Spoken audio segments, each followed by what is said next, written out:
ഒരാൾ tax file ചെയ്തില്ല, അതായത് ഈ ഒരു ഫിനാൻഷ്യൽ ഇയറിൽ നമ്മൾ കൃത്യമായിട്ട് നമുക്ക് ഉണ്ടാക്കിയ ഇൻകം പച്ച മലയാളത്തിൽ പറയുകയാണെങ്കിൽ നമ്മളത് ഹൈഡ് ചെയ്തു എങ്കിൽ എന്തൊക്കെ പൊല്ലാപ്പുകളാണ് നമുക്ക് ഉണ്ടാകാനുള്ള സാധ്യതകൾ ഉള്ളത്? Hi, this is Siyad illegal. ഈ ഒരു ഫിനാൻഷ്യൽ ഇയറിൽ നമ്മൾ ITR ഫയൽ ചെയ്യാറായിട്ടുണ്ട്. അപ്പോൾ ഈ ഒരു മേഖലയെ കുറിച്ച് ടാക്സ്, ITR ഇപ്പോഴും നമ്മുടെ മനസ്സിൽ ഒരുപാട് സംശയങ്ങളുണ്ട്. അപ്പോൾ ഈ ഒരു സംശയങ്ങളെല്ലാം തന്നെ ക്ലാരിറ്റി വരുത്താനായിട്ട് ഇന്ന് നമ്മളെ ചാനലിൽ ഞാൻ കൊണ്ടുവന്നിട്ടുള്ളത് ഈ ഒരു മേഖലയിൽ 10 വർഷത്തിലേറെ എക്സ്പീരിയൻസ്ഡ് ആയിട്ടുള്ള ടാക്സ് കൺസൾട്ടൻറ്റ് മിസ്റ്റർ വിഷ്ണു ആണ്. Vishnu, welcome to our channel. Thank you.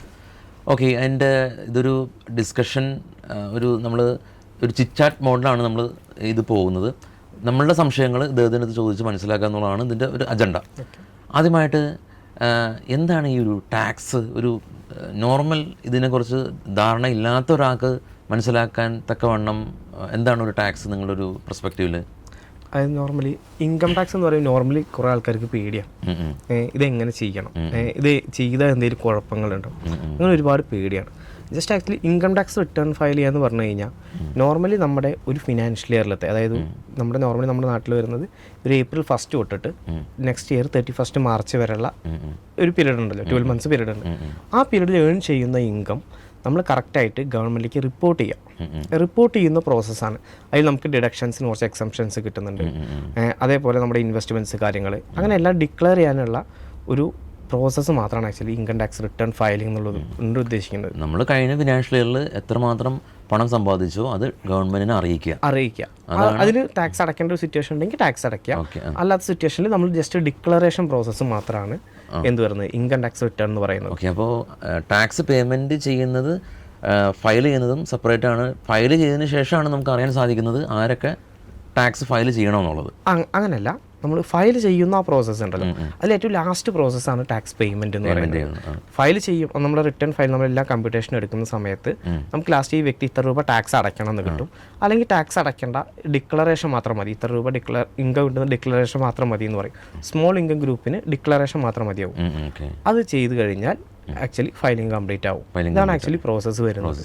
Okay, പിന്നീട് ഉള്ളത് നമ്മളൊരു ട്രേഡർ എന്ന നിലയിൽ ഈ ഇൻകം ടാക്സ് ഫയൽ ചെയ്യുമ്പോൾ ഉള്ള പ്രധാനപ്പെട്ട ഒരു അഡ്വാൻറ്റേജ് എന്താണ്? നമുക്ക് ആക്ച്വലി ട്രേഡർ എന്നല്ല, നമുക്ക് നോർമലി നമ്മൾ ഇന്ത്യയിൽ ജീവിക്കുന്നത് ഇൻകം ടാക്സ് ഫയൽ ഒരുപാട് ബെനിഫിറ്റ്സ് ഉണ്ട്. കുറേ ആൾക്കാർ എന്ത് ചെയ്യുമ്പോഴും അത് നമുക്ക് എന്താണ് ബെനിഫിറ്റ്, അതാണ് കൂടുതൽ ആളുകൾ നോക്കുന്നത്. ഫസ്റ്റ് ബെനിഫിറ്റ്, നമ്മുടെ രാജ്യത്ത് നമ്മൾ ജീവിക്കുമ്പോൾ നമ്മുടെ ലീഗലി വരുന്ന കംപ്ലയിൻസ് മീറ്റ് ചെയ്യുക എന്നുള്ളതാണ്. അതാണ് എപ്പോഴും ഞാൻ പറയുന്ന ഒരു ബെനിഫിറ്റ്. ഇൻകം ടാക്സ് റിട്ടേൺ എന്തിനാണ് ഞാൻ ഫയൽ ചെയ്യുന്നത് വെച്ച് കഴിഞ്ഞാൽ ലീഗൽ കംപ്ലയിൻസ് മീറ്റ് ചെയ്യുക, അതിന് ഫസ്റ്റ് പ്രയോറിറ്റി കൊടുക്കുക. കാരണം നമ്മുടെ നാട്ടിൽ നമുക്ക് ധൈര്യമായിട്ട് നമ്മുടെ ഫണ്ട് യൂട്ടിലൈസ് ചെയ്യാനും, നമ്മൾ ആ ഫണ്ട് വെച്ച് നമ്മൾ എത്ര കോടി രൂപ ഏൺ ചെയ്താലും അത് യൂട്ടിലൈസ് പ്രോപ്പറായിട്ട് നമുക്ക് ചെയ്യാൻ പറ്റണമെങ്കിൽ നമ്മളത് പക്ക ലീഗലാക്കിയിരിക്കണം. അല്ലെങ്കിൽ നമുക്ക് എന്ത് ചെയ്യാൻ പറ്റില്ല, അത് യൂട്ടിലൈസ് ചെയ്യാൻ വളരെ ബുദ്ധിമുട്ടാണ്. ബ്ലാക്ക് മണി യൂട്ടിലൈസ് ചെയ്യാൻ ബുദ്ധിമുട്ടല്ല. അപ്പോൾ ഒരു സിറ്റിസൺ എന്ന നിലയിൽ നമ്മളൊരു ടാക്സ് ഫയൽ ചെയ്യുമ്പോൾ ഒരുപാട് ബെനിഫിറ്റ് ഉണ്ട്. ഇതിലൊരു പ്രധാന ബെനിഫിറ്റ് എന്ന് പറയുന്നത് ഇതൊരു ഇൻകം പ്രൂഫ് തന്നെയാണ്. നമ്മളൊരു ബാങ്കിൽ ഹോം ലോൺ അപ്ലൈ ചെയ്യുന്ന സമയത്ത് അവരത് കൺസിഡർ ചെയ്യും, അല്ലെങ്കിൽ പുറത്തേക്ക് നമ്മൾ പഠിക്കാൻ പോകുന്ന സമയത്ത് അവരും അത് കൺസിഡർ ചെയ്യും. അപ്പോൾ ഇത് മാറ്റി നിർത്തിക്കാനുള്ള ഇദ്ദേഹം പറഞ്ഞ പോലെ തന്നെ നമ്മൾ ഏൺ ചെയ്യുന്നു, അതിൻ്റെ ഒരു പങ്ക് ഗവൺമെൻറ്റിന് കൊടുക്കുന്നു, ഗവൺമെൻറ് അവരുടെ വികസന പ്രവർത്തനത്തിന് വേണ്ടിയിട്ട് ഈ ഒരു ഫണ്ട് യൂസ് ചെയ്യുന്നു. അപ്പോൾ രാജ്യത്തിൻ്റെ പുരോഗതിയിൽ നമ്മളും പങ്കാളിയായാണ് ചെയ്യുന്നത്. അതെ. ഓക്കെ, അതാണൊരു ഫസ്റ്റ് ബെനിഫിറ്റ്. ഒരുപാട് ബെനിഫിറ്റ്, ഞാൻ കുറച്ച് ഇമ്പോർട്ടൻ്റ് ആയിട്ട് വരുന്ന കുറച്ച് കാര്യങ്ങൾ ഞാൻ പറയാം. പിന്നെ ഒന്നെന്ന് പറഞ്ഞു കഴിഞ്ഞാൽ നമുക്ക് ഈ ഒരു ബിസിനസ്, നിങ്ങൾ ട്രേഡേഴ്സ് എല്ലാവരും കൂടുതൽ കേട്ടിട്ടുണ്ടാവുക, ഈ ലോസ് ക്യാരി ഫോർവേഡ് ചെയ്യാനുള്ള ഒരു ബെനിഫിറ്റ്. ലോസ് ട്രേഡിങ്ങിൻ്റെ ഒരു ഭാഗമാണ് ലോസ്, പ്രോഫിറ്റും ഉണ്ട്, അതേപോലെ ഒരു വലിയൊരു പാർട്ടാണ് ലോസ് എന്ന് പറയുന്നത്. ആ ലോസ് വരുമ്പോൾ ആ ലോസിനെ നമുക്ക് ടാക്സ് സേവിങ്ങിലേക്ക് എങ്ങനെ കൊണ്ടുവരാം എന്നുള്ളത് ഒരുപാട് പേര്, കുറച്ച് പേർക്കൊക്കെ അത് അറിയാം, പക്ഷെ അത് പ്രോപ്പർലി എങ്ങനെ പ്ലാൻ ചെയ്യണം, അങ്ങനത്തെ കുറച്ച് കാര്യം ഡൗട്ട് ഉണ്ടായിരിക്കും. അതായത് ഈ കറക്റ്റായിട്ട് എല്ലാ വർഷവും ഒരു ഡ്യൂ ഡേറ്റ് ഗവൺമെൻറ് പറയുന്നുണ്ട്. ഇപ്പോൾ ഈ വർഷം നമ്മൾ 2024-25 ഫിനാൻഷ്യൽ ഇയറിൽ ഏൺ ചെയ്തിട്ടുള്ള ഇൻകം, ട്രേഡിങ്ങിലൂടെ ഇൻകം നമ്മൾ ടാക്സ് ചെയ്യുന്നത് ഈ സമയത്താണ്. ഇതിൻ്റെ ഡ്യൂ ഡേറ്റ് ആക്ച്വലി 31 ജൂലൈ ആയിരുന്നു, അതിപ്പോൾ September 15 വരെ നീട്ടിയിട്ടുണ്ട്. ഫോംസ് കാര്യങ്ങളൊന്നും റെഡി ആയിട്ടില്ല, ഇപ്പോഴും റെഡി ആയിട്ടില്ല, അത് നീട്ടിയിട്ടുണ്ട്. അപ്പോൾ ആക്ച്വലി ഈ ഒരു ഡ്യൂ ഡേറ്റിൻ്റെ ഉള്ളിൽ ഫയൽ ചെയ്താൽ മാത്രമേ നിങ്ങൾക്ക് എന്ത് ചെയ്യാൻ പറ്റുള്ളൂ, ഈ ലോസ് ക്യാരി ഫോർവേഡ് ചെയ്യാൻ പറ്റുള്ളൂ. ഓക്കെ, അതിന് ശേഷം നമ്മൾ ഇത് ഫയൽ ചെയ്താലും ക്യാരി ഫോർവേഡ് ചെയ്യാൻ പറ്റില്ല. ഓക്കെ. അതിന് എത്ര രൂപ ഉണ്ട് വെച്ചാലും നമുക്ക് വേറൊരു ഓപ്ഷൻ ഇല്ല. അത് എങ്ങനെ ഉണ്ട് വെച്ചാൽ ആ ഡ്യൂ ഡേറ്റിൻ്റെ ഉള്ളിൽ തീർത്താൽ മാത്രമേ നിങ്ങൾക്ക് എന്ത് ചെയ്യാൻ പറ്റുള്ളൂ, ടാക്സ് ലോസ് ക്യാരി ഫോർവേഡ് ചെയ്യാൻ പറ്റുള്ളൂ. ഇത് ഫസ്റ്റ് ഒരു ബെനിഫിറ്റ്. ഇത് നമുക്ക് 8 വർഷം വരെ ക്യാരി ഫോർവേഡ് ചെയ്യാം. നമ്മൾ 1 വർഷം ബിസിനസ് ചെയ്തു, അതിൽ ലോസ് ഉണ്ടായി, പിന്നെ നെക്സ്റ്റ് ഇയറിൽ ചില ആൾക്കാർ ട്രേഡിങ് ലോസ് ഉണ്ടായി ചിലപ്പോൾ 1 വർഷത്തേക്ക് ചെയ്യില്ല. അങ്ങനെ കുറേ ആളുകളെ നമ്മൾ കണ്ടിട്ടുണ്ട്. നമ്മൾ പ്രാക്ടീസിൽ ചെയ്യുമ്പോൾ നമുക്ക് കാണാറുണ്ട്. അപ്പോൾ അവർ ഈ വർഷം ഞാൻ ട്രേഡിങ് നിർത്തി എന്നൊക്കെ പറയുന്ന ആൾക്കാർ, പക്ഷേ അവർ നെക്സ്റ്റ് 2 years 3 yearsനുള്ളിൽ വേറെ മറ്റ് ബിസിനസ്സുകൾ ചെയ്യുമ്പോൾ ഒക്കെ അവർക്ക് വരുന്ന പ്രോഫിറ്റുകളിലേക്കൊക്കെ ഇത് ആക്ച്വലി സെറ്റ് ഓഫ് ചെയ്യാൻ പറ്റും, പ്രോപ്പർലി പ്ലാൻ ചെയ്യുകയാണെങ്കിൽ. ഓക്കെ, എന്നാലേ ഇത് സെറ്റ് ഓഫ് ചെയ്യാൻ പറ്റുള്ളൂ. പിന്നെ അതേപോലെ വേറൊരു കാര്യം, ഇപ്പോൾ നമ്മളെല്ലാവരും കൂടുതൽ ട്രേഡേഴ്സ് എല്ലാവരും കണ്ടിട്ടുള്ളത് നെക്സ്റ്റ് ഇയേഴ്സിലേക്ക് ലോസ് ക്യാരി ഫോർവേഡ് ചെയ്യുക എന്നുള്ളത് മാത്രമാണ്. അതിനപ്പുറത്ത് കറണ്ട് ഇയറിലെ മറ്റ് നമ്മുടെ പല ഇൻകം ആയിട്ട് നമുക്ക് ഇതിനെ സെറ്റ് ഓഫ് ചെയ്യാൻ പറ്റും. നമുക്ക് നോർമലി നമ്മുടെ എല്ലാ ഇൻകം ഒരു 5 ഹെഡിലേക്കാണ് നമുക്ക് എന്ത് ചെയ്യുക, സമ്മറൈസ് ചെയ്തെടുക്കുന്നത്. അതിലെ ചില ഹെഡുകളിലേക്ക് നമുക്കിത് എന്ത് ചെയ്യാൻ പറ്റും, ലോസ് കറണ്ട് ഇയറിൽ തന്നെ സെറ്റ് ഓഫ് ചെയ്യാനായിട്ട് പറ്റും. അത് പ്രോപ്പർലി പ്ലാൻ ചെയ്യാന്ന് വെച്ചാൽ നല്ല ലോസ് ഹാർവെസ്റ്റിംഗ് എന്ന് പറയില്ലേ, അതിനൊക്കെ നമുക്ക് അതിലൊരു ചെറിയൊരു പ്ലാൻ, അതിലൊരു ഏരിയയാണ്, അതിലേക്കൊക്കെ നമുക്കിത് കുറേശ്ശെ യൂട്ടിലൈസ് ചെയ്യാനായിട്ട് പറ്റും. കറക്റ്റായിട്ട് ഏത് ഹെഡിലേക്ക് നമ്മൾ ഇൻകം ക്ലാസിഫൈ ചെയ്യണം. അതുപോലെ ചില പ്രോഫിറ്റുകൾ നമുക്കിപ്പോൾ ബുക്ക് ചെയ്യണോ, മാർച്ച് എൻഡിൽ ബുക്ക് ചെയ്യണോ, അല്ലെങ്കിൽ ചില പ്രോഫിറ്റാണോ അവിടെ ബുക്ക് ചെയ്യേണ്ടത്, അതൊക്കെ നോക്കുന്ന ആക്ച്വലി പക്ക ടാക്സ് പ്ലാനിങ്ങിൽ വരുന്നൊരു ഏരിയയാണ്. വളരെ സിമ്പിളായിട്ട് പറയുകയാണെങ്കിൽ ഇപ്പോൾ നമ്മൾ ട്രേഡേഴ്സാണ്, ട്രേഡ് ചെയ്തു, ഈ വർഷം കുറച്ച് നഷ്ടമുണ്ടായി. ഈ നഷ്ടമുണ്ടായി അതിനുശേഷം ഈ ഇദ്ദേഹം പറഞ്ഞ പോലെ ഡ്യൂ ഡേറ്റിൽ നമ്മൾ ഇത് ഫയൽ ചെയ്യുകയാണെങ്കിൽ നെക്സ്റ്റ് ഇയർ നമ്മൾ പ്രോഫിറ്റ് ഉണ്ടായെങ്കിൽ ഈ വർഷത്തെ നഷ്ടവും അടുത്ത വർഷത്തെ പ്രോഫിറ്റുമായിട്ട് സെറ്റ് ഓഫ് ചെയ്ത് നെക്സ്റ്റ് ഇയർ നമ്മൾ ടാക്സ് കൊടുക്കേണ്ടതായിട്ട് വരില്ല. അതിനെന്താ വേണ്ടത്, ഈ വർഷം ഡ്യൂ ഡേറ്റിന് മുമ്പ് നമ്മൾ കൃത്യമായിട്ട് തന്നെ ഫയൽ ചെയ്യുക. അപ്പോൾ അടുത്ത വർഷത്തെ നമ്മുടെ ട്രേഡിംഗ് പ്രോഫിറ്റിൻ്റെ ലോസ് മാത്രമല്ല, അതർ ബിസിനസ്സിലുണ്ടാകുന്ന പ്രോഫിറ്റും ഈ ഒരു ലോസായിട്ട് സെറ്റ് ഓഫ് ചെയ്യാനായിട്ട് പറ്റും. അപ്പോൾ അതുകൊണ്ട് തന്നെ ഈ വീഡിയോയുടെ ഫസ്റ്റ് കമൻറ്റിൽ ഞാനൊരു ഗൂഗിൾ ഷീറ്റ് പിൻ ചെയ്ത് വെച്ചിട്ടുണ്ട്. അപ്പോൾ നിങ്ങൾക്ക് ഇത്ര നേരം നിങ്ങൾ ഇത് കേട്ടതിൽ നിന്ന് ITR ഫയൽ ചെയ്യാനായിട്ട് ഉദ്ദേശമുണ്ടെങ്കിൽ തീർച്ചയായിട്ടും ഗൂഗിൾ ഷീറ്റിൽ നിങ്ങളുടെ ഇൻഫർമേഷൻസ് കൊടുക്കുക.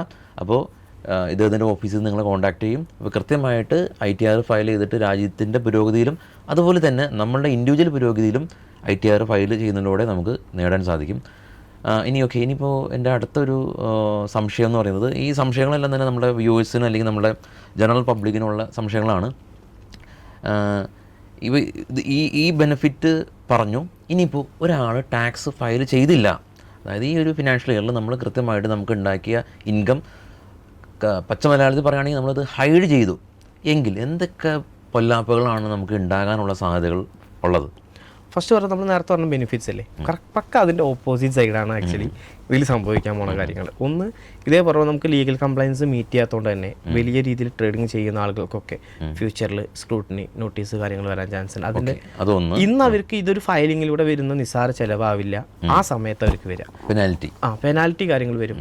മാത്രമല്ല അത് ചെയ്യാൻ അവർ പ്രൊഫഷണൽസിൻ്റെ അടുത്തേക്ക് പോകുമ്പോൾ ഈ ഒരു സമയത്ത് അവർക്ക് വരുന്ന ഫീസ് ആയിരിക്കില്ല അത്തരം കാര്യങ്ങളിൽ വരുന്ന ചാർജ്. അപ്പോൾ അതിലൊക്കെ അവർക്ക് ആക്ച്വലി ഫിനാൻഷ്യൽ ലോസ് തന്നെയാണ് ഇൻകം ടാക്സ് റിട്ടേണിൻ്റെ സ്ക്രൂട്ടിനി കാര്യങ്ങൾ വന്നു കഴിഞ്ഞാൽ ഉണ്ടാവുക.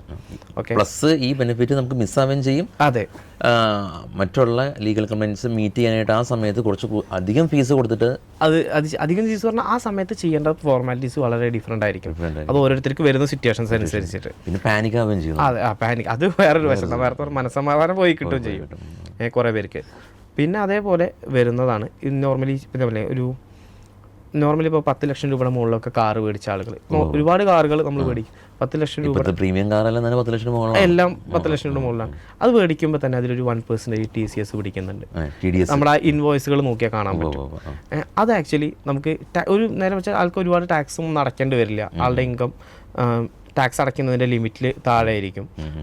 ആ വ്യക്തിക്ക് എന്ത് ചെയ്യുക, അത് റീഫണ്ട് ആയിട്ട് ആളുടെ അക്കൗണ്ടിലേക്ക് എടുക്കാം. നമ്മൾ എക്സസ് കൊടുത്ത TDS എമൗണ്ടുകൾ കാര്യങ്ങളെല്ലാം നമുക്ക് എന്ത് ചെയ്യാം, റീഫണ്ട് ആയിട്ട് നമ്മുടെ അക്കൗണ്ടിലേക്ക് വരും. അതാണ് ഇത് വരുന്നതാണ്. അത് ഇത് ഫയൽ ചെയ്തില്ലെങ്കിൽ എന്ത് ചെയ്യില്ല, കിട്ടില്ല. കറക്റ്റ് ഈ ഒരു ഡ്യൂ ഡേറ്റ് അല്ലെങ്കിൽ അത് കഴിഞ്ഞിട്ടുള്ള ഒരു പീരീഡ് പറയുന്നുണ്ട് ഗവൺമെൻറ്. അതിൻ്റെ ഉള്ളിൽ അത് ചെയ്തില്ലെങ്കിൽ നമുക്ക് എന്തില്ല, റീഫണ്ട് ഒരിക്കലും നമുക്ക് കിട്ടില്ല. നോർമലി അത് വരുന്നത് 31st ഡിസംബർ വരെയാണ്. വിത്ത് ലേറ്റ് ഫീയോട് കൂടി ഫയൽ ചെയ്യുകയാണെങ്കിൽ 31st ഡിസംബർ വരെ ഫയൽ ചെയ്ത് നമുക്ക് ആ റീഫണ്ട് കിട്ടും. അത് കഴിഞ്ഞ് ഫയൽ ചെയ്ത് കഴിഞ്ഞാൽ കിട്ടില്ല. അത് ശരി. അങ്ങനെ ഒരു ഏറ്റവും വലിയ പ്രശ്നം അത് മിസ്സായി പോകും. ഒരുപാട് പേർക്ക് ഞാൻ കണ്ടു. ഇപ്പോൾ NRIസിലൊക്കെ നമ്മൾ അവർക്ക് ബാങ്കുകൾ ഒരുപാട് FD ഇട്ടിട്ടുണ്ടായിരിക്കും. അവർക്ക് നോർമലി ബാങ്കിൽ നിന്ന് TDS പിടിക്കും. ബാങ്കിൽ നിന്ന് TDS പിടിക്കാതിരിക്കാൻ കഴിയില്ല, കാരണം അവർക്ക് NRIസിനാണ് പേയ്മെൻറ്റ് കൊടുക്കുന്നത്. എല്ലാ പേയ്മെൻറ്റും അവർ TDS പിടിക്കും. ഒരുപാട് പേര് എന്താ വെച്ചാൽ വിചാരിക്കുക ഈ ഒരു ഫണ്ട് പോയി കഴിഞ്ഞാൽ ടാക്സ് കൊടുത്തു ഇനിയൊന്നും ചെയ്യേണ്ടെന്ന് വിചാരിക്കും. ആക്ച്വലി ചിലപ്പോൾ നോക്കിക്കഴിഞ്ഞാൽ അവർക്ക് എന്ത് ചെയ്യേണ്ട ആവശ്യമില്ല, ടാക്സ് അടയ്ക്കേണ്ടി വരില്ല. അവർക്കത് ഫുൾ അവർ അക്കൗണ്ടിലേക്ക് വരേണ്ട പൈസയാണ്. അത് ഒരുപാട് പേർക്ക് അത് മിസ്സായിട്ട് പോയിട്ടുണ്ട്. നമ്മളത് കാണുന്നത് നമ്മളെടുത്ത് ഒരാളിപ്പോൾ ഈ വർഷം ഫയൽ ചെയ്യാൻ വരുമ്പോൾ നമ്മളൊരു പ്രീവിയസ് ഹിസ്റ്ററി ചെക്ക് ചെയ്യുന്ന സമയത്ത് അവർക്ക് കിട്ടേണ്ടതായ റീഫണ്ടുകൾ അതിൽ കിടക്കുന്നുണ്ട്. ആക്ച്വലി ലീഗലായിട്ട് നമുക്ക് കിട്ടേണ്ട TDS റീഫണ്ടുകളെല്ലാം തന്നെ മിസ്സായി പോകും. കാറിന്റെ കേസിൽ മാത്രമല്ല, നമുക്ക് കിട്ടുന്ന കമ്മീഷൻ എല്ലാ സ്ഥലത്തുനിന്ന് വരുന്ന ഇൻഷുറൻസ് ഏജന്റുമാര് അവർക്കൊക്കെ TDS കട്ട് ചെയ്യും. നിസ്സാര കാര്യങ്ങളേ ഉള്ളൂ, പക്ഷെ അവർക്ക് ആ ചെറിയ എമൗണ്ട് വളരെ വലുതായിരിക്കും. മേ ബി നമുക്ക് ഈ ITR ഫയൽ ചെയ്യുമ്പോൾ ഉണ്ടാവുന്ന ഫീസ് ആ എമൗണ്ട് കൊണ്ട് തീർച്ചയായും അതിനേക്കാൾ കൂടുതൽ ബെനിഫിറ്റ് അതിൽ കിട്ടും, തീർച്ചയായിട്ടും കിട്ടും. പിന്നെ ഈ പല ആളുകളുള്ള സംശയമാണ് ഈ അസസ്മെന്റ് ഇയർ, ഫിനാൻഷ്യൽ ഇയർ, ഇത് തമ്മിലുള്ളൊരു വ്യത്യാസം. അത് എന്താണ്? ഫിനാൻഷ്യൽ ഇയർ എന്ന് പറഞ്ഞാൽ നമ്മൾ ആക്ച്വലി ഇൻകം ഏൺ ചെയ്യുന്ന വർഷം. ഇതിൻ്റെ തൊട്ടടുത്ത വർഷമാണ് ആക്ച്വലി അസസ്മെന്റ് ഇയർ എന്ന് പറയുന്നത്. അതായത് ഈ കഴിഞ്ഞ ഫിനാൻഷ്യൽ ഇയറിലത്തെ മൊത്തം ഇൻകം നമ്മൾ കമ്പ്യൂട്ട് ചെയ്ത് അസസ് ചെയ്ത് ഇൻകം ടാക്സ് ഡിപ്പാർട്ട്മെന്റിലേക്ക് റിപ്പോർട്ട് ചെയ്യുന്ന വർഷമാണ് ആക്ച്വലി അസസ്മെന്റ് ഇയർ. ഇപ്പോൾ ഞാനൊരു ഫിനാൻഷ്യൽ ഇയർ വെച്ച് പറയുകയാണെങ്കിൽ 2024 ഏപ്രിൽ 1 തൊട്ടിട്ട് ഒരു ഫിനാൻഷ്യൽ ഇയർ സ്റ്റാർട്ട് ചെയ്യും. 2025 മാർച്ച് 31 ആ ഫിനാൻഷ്യൽ ഇയർ എൻഡ് ചെയ്യും. അത് ആ ഫിനാൻഷ്യൽ ഇയറിന്റെ അസസ്മെന്റ് ഇയർ വരുന്നത് 2025 ഏപ്രിൽ 1 തൊട്ടിട്ട് 2026 മാർച്ച് 31 വരെയാണ് ആക്ച്വലി അതിന്റെ അസസ്മെന്റ് ഇയർ വരുന്നത്. അതാണ് ആക്ച്വലി പലർക്കും കൺഫ്യൂഷൻ ഉണ്ട്. ചില ആൾക്കാർ ഇപ്പോൾ കഴിഞ്ഞ മാസം ട്രേഡ് ചെയ്തിട്ട് അത് ഇപ്പോൾ ഫയൽ ചെയ്യാൻ പറ്റും, അല്ലെങ്കിൽ കഴിഞ്ഞ മാസം ഇതേപോലെ വണ്ടിക്ക് TDS പിടിച്ചിട്ട് അത് ഫയൽ ചെയ്യാൻ പറ്റുമെന്ന് ഇപ്പോൾ നമ്മളെ വിളിക്കും. അവർക്ക് അത് ആക്ച്വലി ഫയൽ ചെയ്യേണ്ടത് 2026 ഏപ്രിൽ തൊട്ടിട്ടാണ്. ആ ഫോം വരുന്നതിനനുസരിച്ചാണ് ഈ ഒരു സമയത്താണ് ഫയൽ ചെയ്യേണ്ടതായിട്ട് വരിക. പിന്നെ ഒരു ടാക്സ് പ്ലാൻ എന്നുള്ളൊരു രീതിയിൽ പേഴ്സണലി പല ആളുകളും ചെയ്ത് കാണുന്നത്, നമുക്ക് ഒരു വർഷം ഇത്ര നമ്മൾ ടാക്സ് പേയ്മെൻറ്റ് ചെയ്യണമെന്ന് നമുക്കൊരു ധാരണ ഉണ്ടാവും. അപ്പോൾ അത് ഒരു ഫിനാൻഷ്യൽ ഇയറിലെ പല ക്വാർട്ടറുകളിലും അഡ്വാൻസ് ടാക്സ് പേയ്മെൻറ്റ് ചെയ്താൽ ടോട്ടൽ ടാക്സിൽ നമ്മൾ അടയ്ക്കേണ്ട ഇൻട്രസ്റ്റ് കുറച്ച് കിട്ടും. ഇത് മാറ്റി നിർത്തി കഴിഞ്ഞാൽ ആക്ച്വലി എന്താണ് ഒരു ടാക്സ് പ്ലാൻ കൊണ്ട് ഉദ്ദേശിക്കുന്നത്? ടാക്സ് പ്ലാനിങ് നേരത്തെ ഞാൻ പറഞ്ഞിട്ടുണ്ടായിരുന്നു. അതായത് നമ്മുടെ ഒരു ട്രേഡറെ സംബന്ധിച്ചിടത്തോളം പ്രോപ്പർട്ടി ഇൻകം ഏത് ഹെഡിൽ ക്ലാസിഫൈ ചെയ്യണം, അവിടെ തൊട്ട് സ്റ്റാർട്ട് ചെയ്യും. ആക്ച്വലി ഈ അഡ്വാൻസ് ടാക്സ് അടയ്ക്കുക എന്ന് പറയുന്നത് നോർമലി നമ്മളൊരു വർഷം കഴിഞ്ഞിട്ട് കൊടുത്താൽ മതി, പക്ഷേ അതിൽ വേറെ കോംപ്ലിക്കേഷൻ ഒന്നുമില്ല. അത് പക്ഷേ ഗവൺമെൻറ്റിനെ സംബന്ധിച്ചിടത്തോളം ഇപ്പോഴും അവർക്ക് കിട്ടുന്ന ടാക്സ് ആദ്യം കിട്ടി വരണം. അപ്പോൾ അത് ഫസ്റ്റ് തൊട്ട് ഓരോ ക്വാർട്ടറിലും ഒരു വർഷം കഴിഞ്ഞിട്ടല്ലേ അല്ലെങ്കിൽ കിട്ടുള്ളൂ. അതുകൊണ്ട് ഓരോ ക്വാർട്ടറിലും കുറേശ്ശെ എമൗണ്ട് ഗവൺമെൻറ്റിലേക്ക് എത്തട്ടെ എന്ന് വിചാരിച്ചിട്ട് അവരെന്ത് ചെയ്യും ഇതിന്. അപ്പോൾ അത് ആ സമയത്ത് അടച്ചില്ലെങ്കിൽ അതിന് ചെറിയൊരു ഇൻട്രസ്റ്റ് വരുന്നുണ്ട്. അതിൽ ആക്ച്വലി നമുക്ക് ടാക്സ് ബെനിഫിറ്റ് അല്ല കിട്ടുന്നത്, ആക്ച്വലി ഒരു ഇൻട്രസ്റ്റ് സേവിങ്സ് ആണ്, ഒരു കോസ്റ്റ് ബെനിഫിറ്റ് ആണ്. ഒരു കോസ്റ്റ് കട്ടിങ്ങിൻ്റെ ഭാഗമായിട്ട് അത് നമുക്ക് ചെയ്യാം. അഡ്വാൻസ് ടാക്സ് നമുക്ക് ആ രീതിയിൽ കണക്കാക്കാം.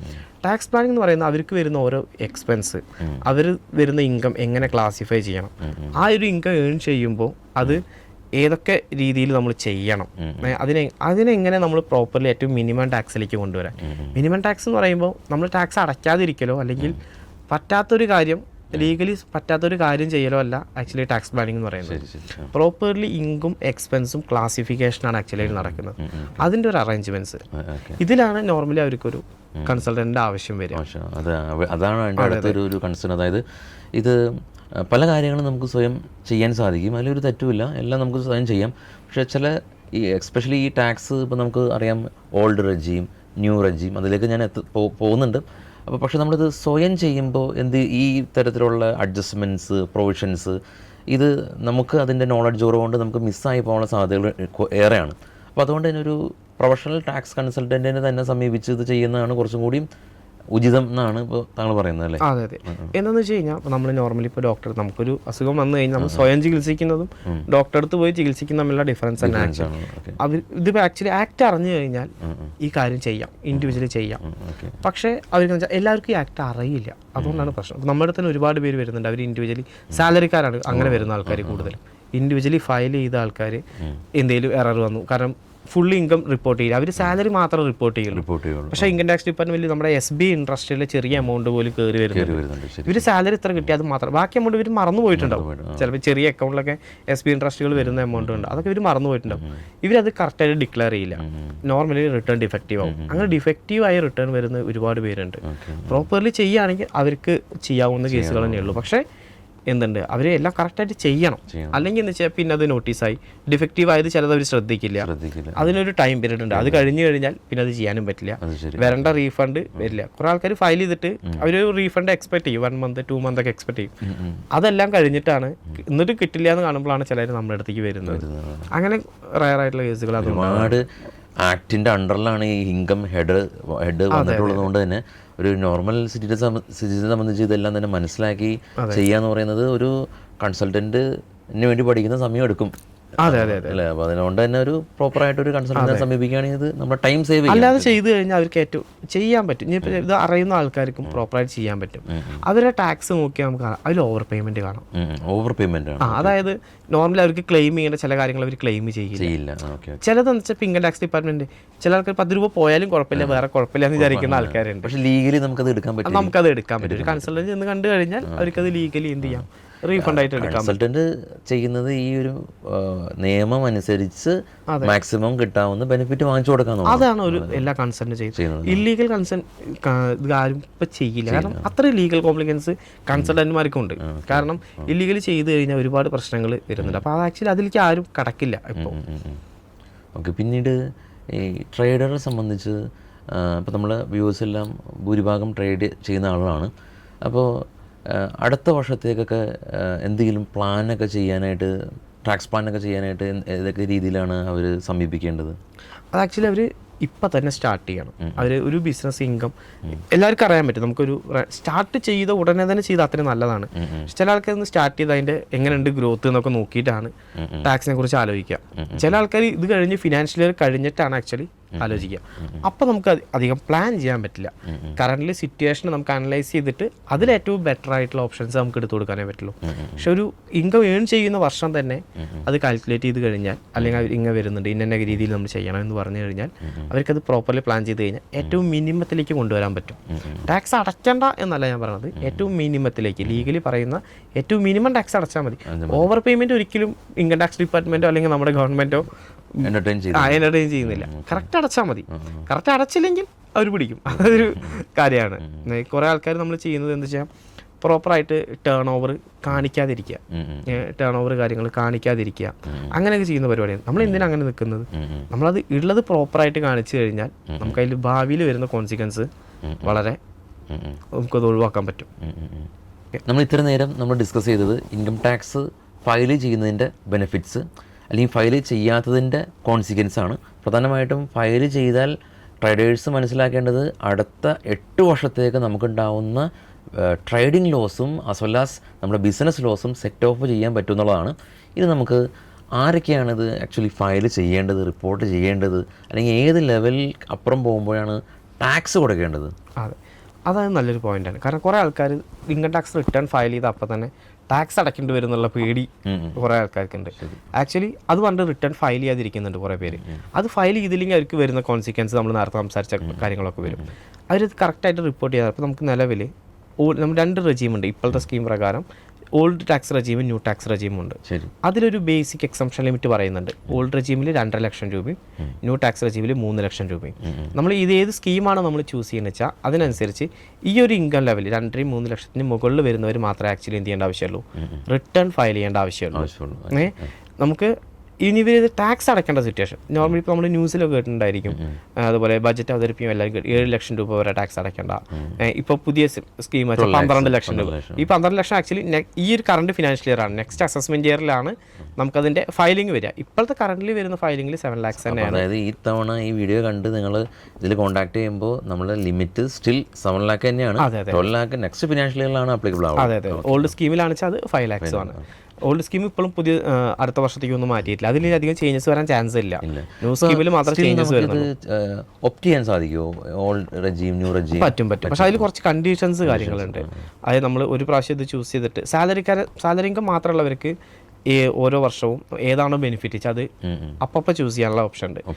നേരെ മറിച്ച് ഒരു ബിസിനസ് ഇൻകം ഉള്ള ആളുകൾക്ക് ഓൾറെഡി ഇപ്പോൾ നിലവിൽ ഡിഫോൾട്ട് സ്കീം എന്ന് പറയുന്ന ന്യൂ സ്കീമാണ്. അത് ഓൾഡ് സ്കീം ഒരു പ്രാവശ്യം ചൂസ് ചെയ്ത് കഴിഞ്ഞാൽ പിന്നെ അതിന് തിരിച്ച് ഒരു പ്രാവശ്യം ഇങ്ങോട്ട് വരാം. ഒരു മാസം ബാക്ക് ചെയ്യാം. ബാക്ക് ചെയ്യാം. പക്ഷെ പിന്നെ തിരിച്ച് അങ്ങോട്ട് പോകാൻ പറ്റില്ല. അങ്ങനെ ഒരു ഓപ്ഷൻ ഉണ്ട്. അപ്പോൾ അത് ആക്ച്വലി ബിസിനസ്സുകാരെ ഒന്ന് പിടിച്ചു നിർത്തിയിരിക്കുകയാണ് ആക്ച്വലി. അതായത് ഗവൺമെന്റ് താല്പര്യം ന്യൂ റെജീമാണ്. അതെ. ഇനി ടാക്സ് അടയ്ക്കേണ്ട സിറ്റുവേഷൻ എന്ന് പറഞ്ഞു കഴിഞ്ഞാൽ ഇവർക്ക് 7 ലക്ഷം രൂപയ്ക്ക് മുകളിൽ വരുമ്പോൾ, ഇവർ നെറ്റ് ഇൻകം 7 ലക്ഷം രൂപയ്ക്ക് മുകളിൽ വരുമ്പോഴാണ് ആക്ച്വലി ഇവർക്ക് ടാക്സ് പേയ്മെന്റ് വരുന്നുള്ളൂ. അതായത് അതിൻ്റെ ഇടയിൽ ഈ 2 ലക്ഷം ടു 5 ലക്ഷം അല്ലെങ്കിൽ 2 ലക്ഷം ടു ന്യൂ സ്കീമാണെന്ന് വെച്ചാൽ 7 ലക്ഷം രൂപ വരെ ഒരു റിബേറ്റ് ആണ് പ്രൊവൈഡ് ചെയ്യുന്നത്. അത് ആക്ച്വലി റിട്ടേൺ ഫയൽ ചെയ്താൽ മാത്രമേ കിട്ടുള്ളൂ. റിട്ടേൺ ഇപ്പോൾ ഫയൽ ചെയ്യാത്ത ആൾക്കുള്ള ഒരു പ്രധാന പ്രശ്നം ഇതും കൂടിയാണ്. റിട്ടേൺ ഫയൽ ചെയ്തില്ലെങ്കിൽ അവർക്ക് എന്ത് ചെയ്യില്ല, ഈ റിബേറ്റിന് എലിജിബിൾ ആവില്ല. എക്സസ് ആയി അവർ റിട്ടേൺ ഫയൽ ചെയ്താൽ മാത്രമേ അത് കിട്ടുള്ളൂ. അത് ഈ ഒരു 5 ലക്ഷം അല്ലെങ്കിൽ 7 ലക്ഷം രൂപയ്ക്ക് താഴെയുള്ള സ്മോൾ ഇൻകം ഗ്രൂപ്പ്സിന് കൊടുത്തിട്ടുള്ള ഒരു സബ്സിഡി സ്കീം പോലെ റിബേറ്റ് എന്ന് പറഞ്ഞ് കൊടുത്തിട്ടുള്ള കാര്യമാണ്. അതിലുള്ളൊരു ബെനിഫിറ്റാണ് നമുക്ക് കിട്ടുക. അതുകൊണ്ടാണ് ഇപ്പോൾ നമ്മൾ ഒരു ബഡ്ജറ്റ് അവതരിക്ക് 7 ലക്ഷം രൂപ ടാക്സ് അടയ്ക്കേണ്ട അങ്ങനെയൊക്കെ പറയാം. ചില ആൾക്കാർ 7,10,000 രൂപ ആയി കഴിഞ്ഞാൽ അവർ ആ കാറ്റഗറിയിൽ നിന്ന് പുറത്ത് കടന്നു. അവർ ആ 3 ലക്ഷം ടു 7 ലക്ഷം രൂപ വരെയുള്ള ഇത് ഇൻകത്തിന് ആ സ്ലാബ് റേറ്റ് വെച്ച് ടാക്സ് അടയ്ക്കേണ്ടതായിട്ട് വരും. ഒരുപാട് പേര് നമുക്ക് അത് വരാറുണ്ട്. ചില ആൾക്ക് ചെറിയൊരു എമൗണ്ട് ഡിഫറൻസ് വരും. അപ്പോൾ അതിൽ തന്നെ ഇത്ര എമൗണ്ട് അടയ്ക്കണം എന്നൊക്കെ ചോദിച്ചു. 7 ലക്ഷം കടന്നു കഴിഞ്ഞാൽ അടുത്ത സ്ലാബ് ഒക്കെ ഏതാണ്? അപ്പോൾ നമ്മുടെ സ്ലാബ് റേറ്റ് എന്ന് പറയുന്നത് ആക്ച്വലി ഇപ്പോൾ നമ്മൾ ഒരാൾ ഇൻകം ഏൺ ചെയ്യുമ്പോൾ ഒരു 10 ലക്ഷം രൂപയ്ക്ക് ഇൻകം ഏൺ ചെയ്യുന്നുണ്ടായിരിക്കും. അവരുടെ ഇൻകത്തിന് ഓരോ സ്ലാബായിട്ട് തിരിച്ചിട്ടുണ്ട്.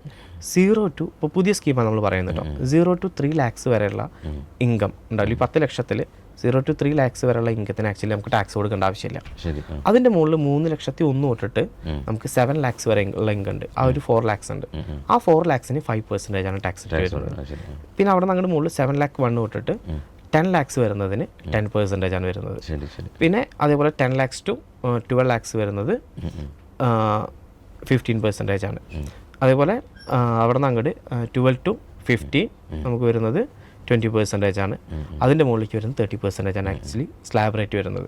ഈ ഒരു സ്ലാബ് ബേസിലാണ് നമുക്ക് ആക്ച്വലി ഇൻകം ടാക്സ് അടയ്ക്കേണ്ടി വരുള്ളൂ.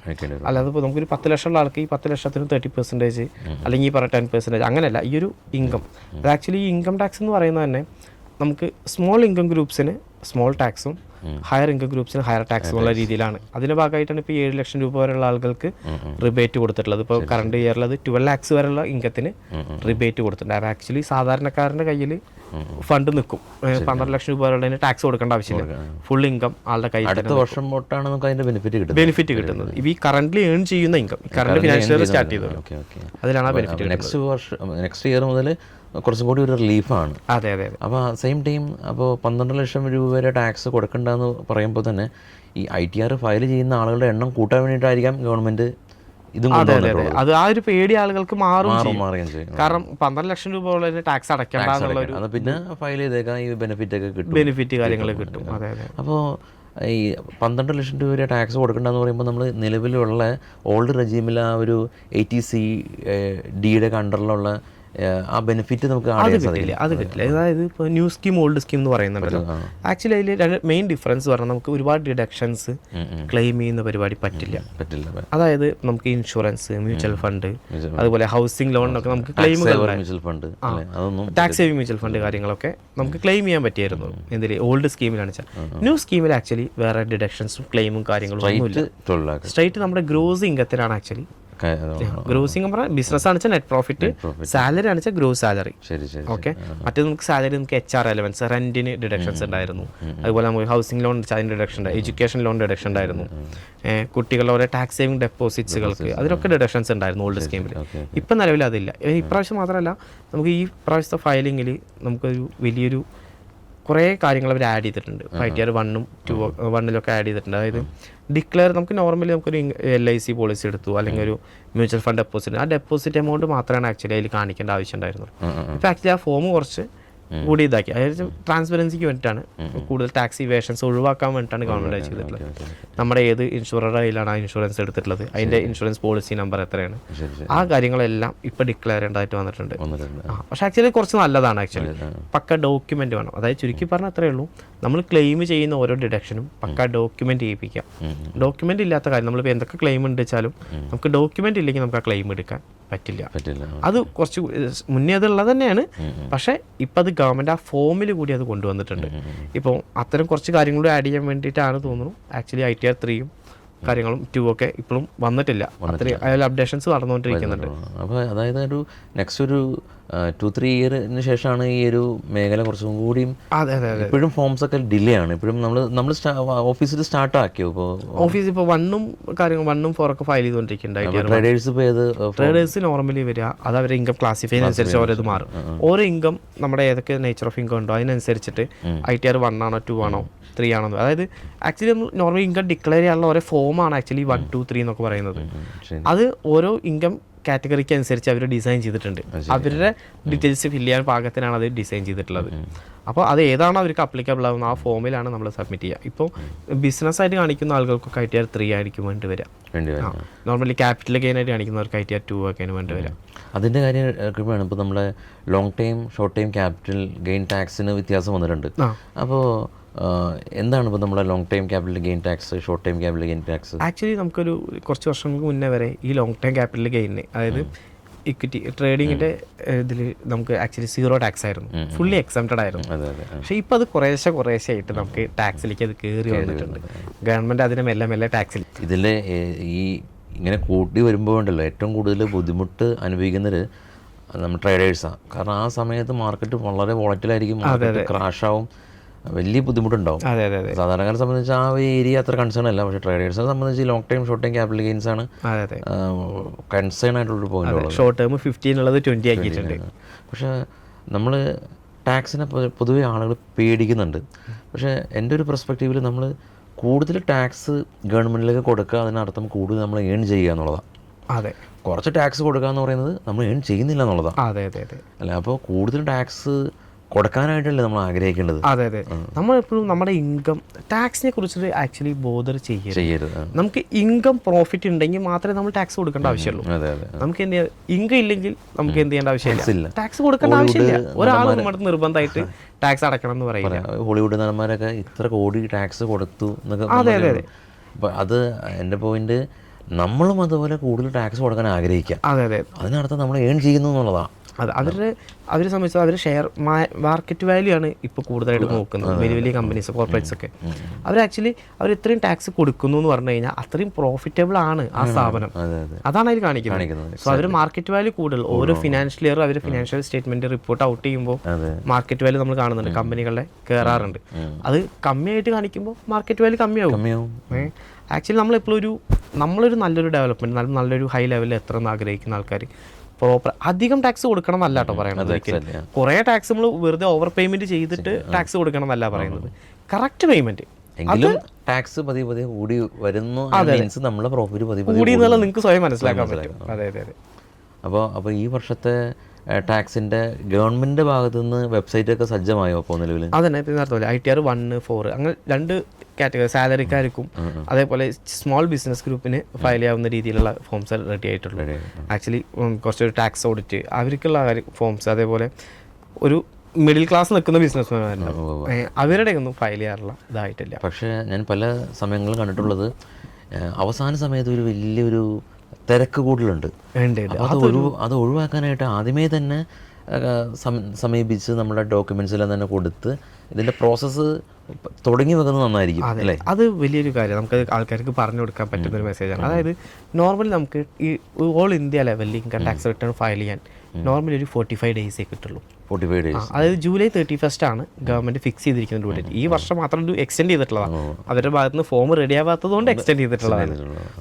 ഈ ഒരു 45 ഡേയ്സ്, അതായത് കുറേ ആൾക്കാർക്ക് TDS പിടിച്ചിട്ടുണ്ടായിരിക്കും. ആ TDS ഒക്കെ നമ്മുടെ അതിൽ അപ്ഡേറ്റ് ആവുക ഏകദേശം ഒരു ജൂൺ 15th, ജൂൺ 20th ഒക്കെ ആകുമ്പോൾ ചിലപ്പോൾ അപ്ഡേറ്റ് ആയി വരാം. കുറേ ആൾക്കാർക്ക് ഇപ്പോഴാണ് ഫോം 16 കിട്ടി തുടങ്ങിയിട്ടുണ്ടാവും. ആ TDS ഒക്കെ അപ്ഡേറ്റ് ആയാലേ പറ്റുള്ളൂ. അതിനുശേഷം ജൂൺ 15th പറഞ്ഞാൽ ജൂലൈ 31 ഡ്യൂ ഡേറ്റ് ആയി. ആ ഒരു 45 ഡേയ്സ് ആണ് ആക്ച്വലി. അതിൽ സൺഡേസ് ഉണ്ട്. പക്ഷെ നമുക്ക് ആ സമയത്ത് ഒരു സൺഡേസും ഇല്ല കേട്ടോ. ഏതൊരു കൺസൾട്ടൻസും CA ഫേംസും ഒക്കെ ആക്ച്വലി ഒരു സൺഡേസും ഉണ്ടാവില്ല, ഫുൾ വർക്കിംഗ് ആയിരിക്കും. ആ സമയത്ത് ആ ഒരു 45 ഡേയ്സ് ആണ് ഓൾ ഇന്ത്യ ലെവലിൽ കിട്ടുന്നത്. അതുകൊണ്ട് തന്നെ ആ സമയത്ത് കൂടുതൽ ടാക്സ് പ്ലാനിങ്ങുകൾ നടക്കില്ല.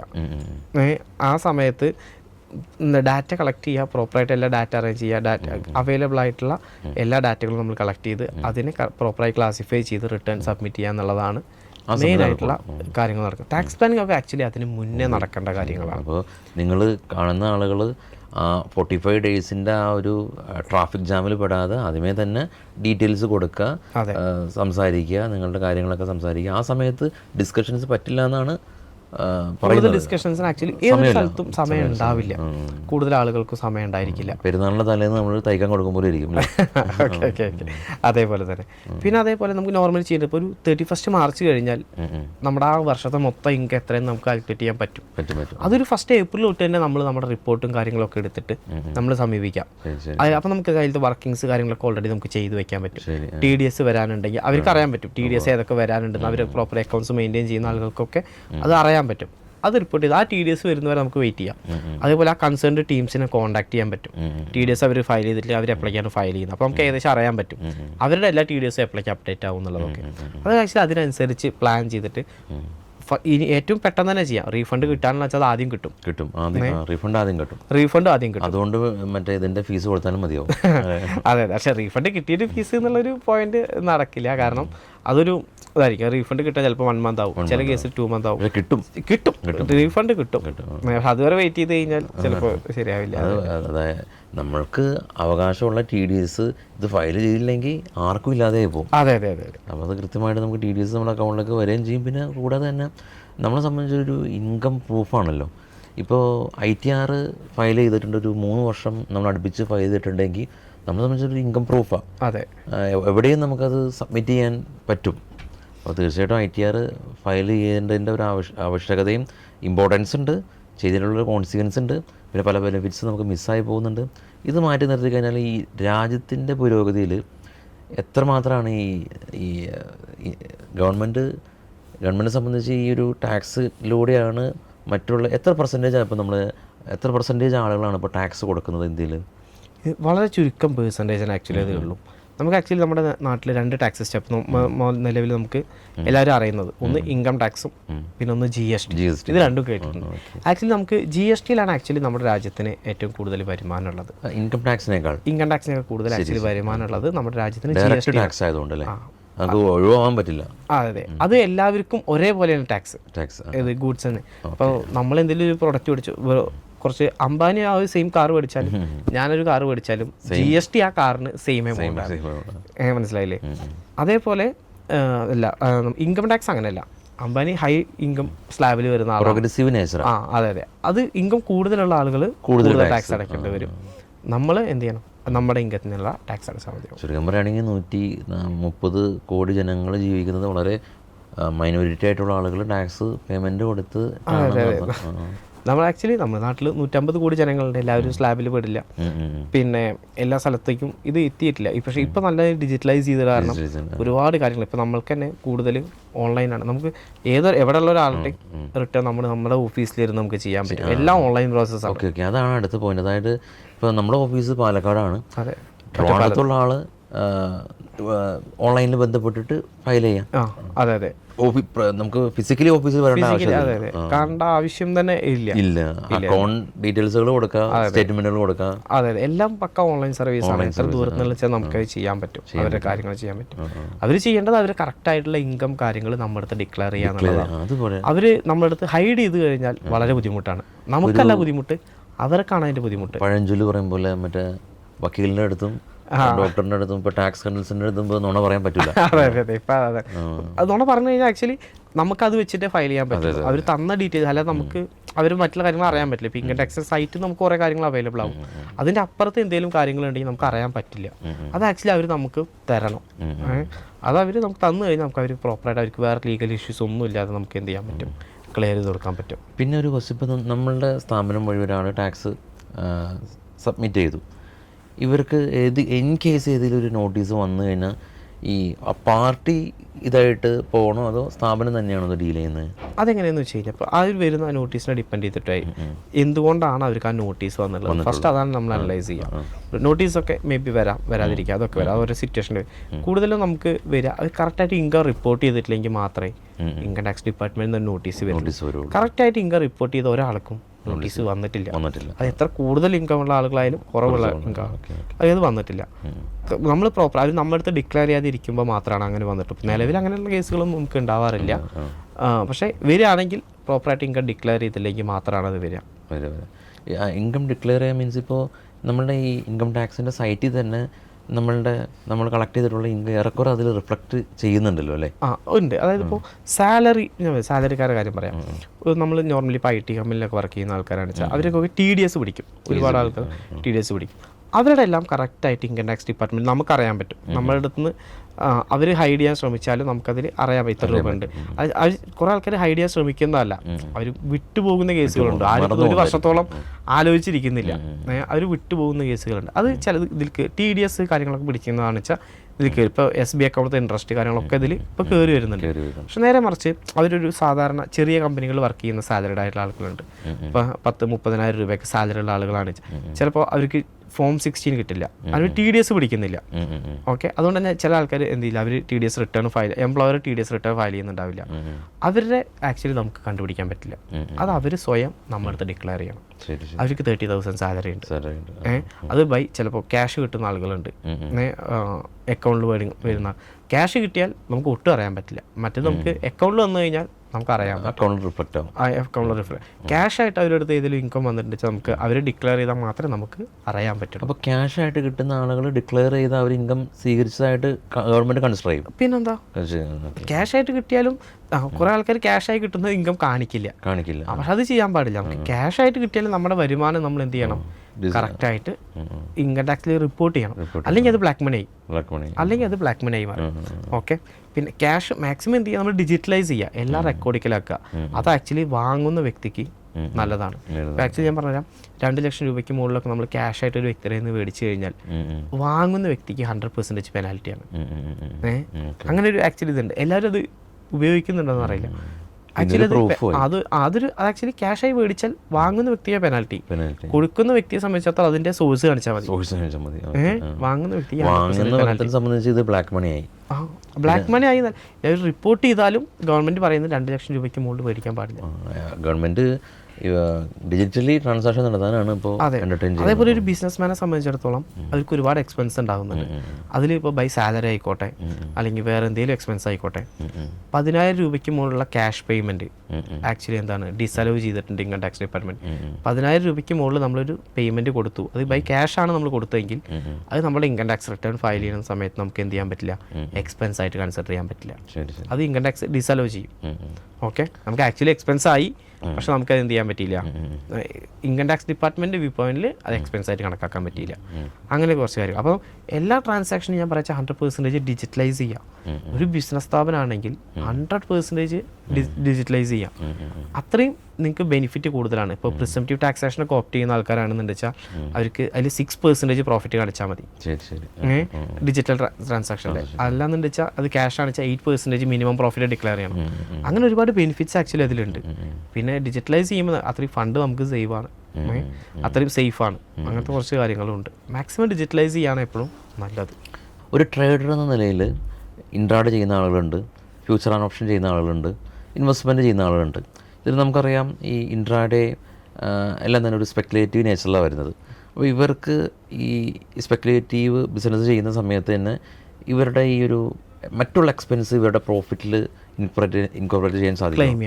അത് പ്രോപ്പറായിട്ട് നമ്മൾ ബിസിനസ്സിലേക്ക് ക്ലാസിഫൈ ചെയ്യുകയാണെങ്കിൽ നമുക്ക് എന്ത് ചെയ്യാം, അവരുടെ ഓഫീസ് റെന്റ്, അതുപോലെ സ്റ്റാഫിന്റെ സാലറി, അതുപോലെ അതുമായി ബന്ധപ്പെട്ട് വരുന്നവർക്ക് എല്ലാ എക്സ്പെൻസുകളും, ഡിപ്രീസിയേഷൻ, അത്തരം കാര്യങ്ങളെല്ലാം എനിക്ക് ക്ലെയിം ചെയ്യാൻ പറ്റും. ആ ബിസിനസ് അവർ എങ്ങനെ കൊണ്ടുപോകുന്നോ അതിലെന്തൊക്കെയാണ് അവർക്ക് എക്സ്പെൻസ് വരുന്നത് ആ രീതിയിലേക്ക്. അതിന്റെ ഭാഗമായിട്ട് ട്രാവലിംഗ് ഉണ്ട് വെച്ചാൽ ട്രാവലിംഗ്, അങ്ങനെയുള്ള കാര്യങ്ങളെല്ലാം അവർക്ക് എന്ത് ചെയ്യാം, എല്ലാ എക്സ്പെൻസുകളും അതിൽ ക്ലെയിം ചെയ്യാം. അത് ഡിജിറ്റലൈസ് ചെയ്ത് കഴിഞ്ഞാൽ അവർക്ക് ബെനിഫിറ്റ് കൂടുതലാണ്. ടാക്സ് ഓഡിറ്റിന്റെ ലിമിറ്റുകളൊക്കെ കൂട്ടാൻ നമുക്ക് അതിന്റെ കാര്യങ്ങളുണ്ട്. ടാക്സ് ഓഡിറ്റ് എന്ന് പറയുമ്പോഴാണ് ഇപ്പോൾ ഈ കുറച്ച് വലിയ ക്യാപിറ്റലൊക്കെ ട്രേഡ് ചെയ്യുന്ന ആളുകൾ എത്രയാണ് ഇപ്പോൾ ഓഡിറ്റ് ലിമിറ്റ്? അതായത് നോർമലി ഒരു ടാക്സ് ഓഡിറ്റ് ലിമിറ്റ് എന്ന് പറയുന്നത് 1 CR ആണ്. 1 CR. പക്ഷെ അതൊരു ഡിജിറ്റൽ 95% ഡിജിറ്റൽ ട്രാൻസാക്ഷൻ ആണെങ്കിൽ അത് 10 crore വരെ നമുക്ക് എന്ത് ചെയ്യാം, ടാക്സ് ഓഡിറ്റ് ഇല്ലാതെ. ടേൺ ഓവർ 10 crore വരെ ടാക്സ് ഓഡിറ്റ് ഇല്ല, ആവശ്യമില്ല. ട്രേഡ് ചെയ്യുന്ന ആൾ കംപ്ലീറ്റ്ലി ഡിജിറ്റലാണല്ലോ. ഡിജിറ്റലാണ്. പക്ഷെ അവരുടെ ഈ എക്സ്പെൻസ് കൂടി കൺസിഡർ ചെയ്യും. അവരുടെ ഈ വരുന്ന എല്ലാ എക്സ്പെൻസുകളും അതിൻ്റെ ഒരു 5% ഉള്ളിലാണ് നിൽക്കുന്നതെങ്കിൽ കുഴപ്പമില്ല, ക്യാഷ് ട്രാൻസാക്ഷൻ കുഴപ്പമില്ല. അല്ല അതിൽ കൂടുതലാണെന്നുണ്ടെന്ന് വെച്ചാൽ അതും പ്രശ്നം. അപ്പോൾ ട്രേഡറെ സംബന്ധിച്ചിടത്തോളം അത് ഫുൾ ഡിജിറ്റലൈസ് ചെയ്യാണ് ബെറ്റർ. കാരണം അപ്പോഴേ അതിലൊരു പ്രൂഫായിട്ട് വരുള്ളൂ. കാരണം അതൊരു ടാക്സ് പ്ലാനിങ്ങിൻ്റെ ഭാഗമാണ് കേട്ടോ. ആക്ച്വലി ഇതിൽ ഡിജിറ്റലൈസ് ചെയ്യാന്ന് പറയുന്നത് ടാക്സ് പ്ലാനിങ്ങിൻ്റെ ഭാഗമാണ്. അപ്പോൾ കറക്റ്റായി എക്സ്പെൻസ് കാറ്റഗറൈസ് ചെയ്ത് കൊണ്ടുവരാൻ പറ്റും. അപ്പോൾ ചുരുക്കം പറയുമ്പോൾ ഇപ്പോൾ ഇതിലൊരുപാട് ടെക്നിക്കൽ കാര്യങ്ങൾ ഇൻവോൾവ്ഡാണ്. ഇൻട്രാഡ് ചെയ്യുന്ന ആളുകൾക്ക് വേറെ രീതി. അതെ, ഇതിനിപ്പോൾ ഈ ഒരു 10 crore ടേൺ ഓവർ ഒരുപാട് പേര് കൺഫ്യൂഷൻ ഉണ്ട്. നമ്മൾ കാണുമ്പോൾ ചെറിയ എമൗണ്ട് വെച്ച് ചെയ്യുമ്പോഴും 8 ലക്ഷം 10 ലക്ഷം 50 ലക്ഷം ഒക്കെ അല്ലെങ്കിൽ 1 കോടിയൊക്കെ ടേൺ ഓവർ നമ്മൾ കോൺട്രാക്ട് വാല്യൂ കാണുമ്പോൾ ഒരു പേടിക്കും. അതാണ് ടേൺ ഓവർ എന്ന് വിചാരിക്കും. ആക്ച്വലി അത് ടേൺ ഓവർ അല്ല, അത് ജസ്റ്റ് ഒരു കോൺട്രാക്ട് വാല്യൂ മാത്രമാണ്. ടേൺ ഓവർ കാൽക്കുലേഷൻ ആക്ച്വലി അതിന് ഡിഫറെൻ്റ് ആണ്. അത് ഓരോ നമ്മുടെ ട്രേഡിനനുസരിച്ച് നമ്മുടെ പ്രോഫിറ്റിൻ്റെ ലോസിൻ്റെ ഒക്കെ അബ്സല്യൂട്ട് വാല്യൂ അത് കുറച്ച് ഇപ്പോഴും ഒരു കോൺഫ്ലിക്റ്റ് നിൽക്കുന്ന ഏരിയാസ് ഒക്കെയാണ്. അതെ അതെ, അത് ICAIയുടെ നോട്ടിഫിക്കേഷൻ പ്രകാരമാണ് ഇപ്പോഴും നമ്മളത് ചെയ്യുന്നത്. ഇൻകം ടാക്സ് ഡിപ്പാർട്ട്മെന്റ് ആ ടേൺ ഓവറിന്റെ കാര്യത്തിൽ ഒരു ക്ലാരിറ്റി ഇപ്പോഴും വരുത്തിയിട്ടില്ല. അത് കുറച്ച് ഗ്രേ ഏരിയ എന്നാണ് അതിന് പറയാം. ഒരു ഗ്രേ ഏരിയ തന്നെയാണ് ആക്ച്വലി ഇപ്പം അത്. പൊതുവേ ഒരു 12 CR വരെയാണ് ടേൺ ഓവർ കാൽക്കുലേഷനിൽ നമുക്ക് ഓഡിറ്റ് വേണ്ടാത്തത്. 10 ഓക്കെ 10 വരെ നമുക്ക് എന്തില്ല. പക്ഷെ നേരത്തെ സൂചിപ്പിച്ച ഒരു 5% എക്സ്പെൻസ് അത് കാര്യങ്ങളോട് കൺസിഡർ ചെയ്യണം. അത് ആക്ച്വലി ഇങ്ങനെ പറഞ്ഞു കഴിഞ്ഞാൽ ആളുകൾക്ക് അത് കൺഫ്യൂഷൻ ആവും. ആക്ച്വലി ആ കാൽക്കുലേഷൻ ആ സമയത്ത് എടുക്കായിരിക്കും അതെ ബെറ്റർ. അതായത് ഇപ്പോൾ പൊതുവെ പറയുകയാണെങ്കിൽ നമ്മളിത് ഈ നമ്മൾ ചെയ്ത് വരുമ്പോഴാണ് ഏതൊക്കെ കാറ്റഗറിയിലാണെന്ന് പറയാൻ പറ്റുള്ളൂ. സെയിം ടൈം ഇവർക്ക് വേറെ ഇൻകം ഉണ്ടാവും. മറ്റുള്ള ബിസിനസ്, മറ്റുള്ള ജോലി. അപ്പോൾ ഇതിൻ്റെ കൺക്ലൂഷൻ എനിക്ക് തോന്നുന്നു ഇതൊരു കൺസൾട്ടൻറ്റിനാണ് ഇത് വേർതിരിച്ച് എടുക്കാനായിട്ട് കുറച്ചും കൂടി എളുപ്പം. അതെ, ഒരു കൺസൾട്ടന്റിനാണ് കറക്റ്റായിട്ട് അത് പറഞ്ഞു കൊടുക്കാൻ പറ്റും. തീർച്ചയായും പറഞ്ഞു കൊടുക്കാൻ. അവർക്കും കൂടുതൽ അറിവുള്ള ആളുകൾക്ക് ഈ ടാക്സ് കാര്യങ്ങളൊക്കെ അറിയുന്ന ആളുകൾക്ക് അവർക്കും കൺക്ലൂഡ് ചെയ്ത് എടുക്കാൻ പറ്റും.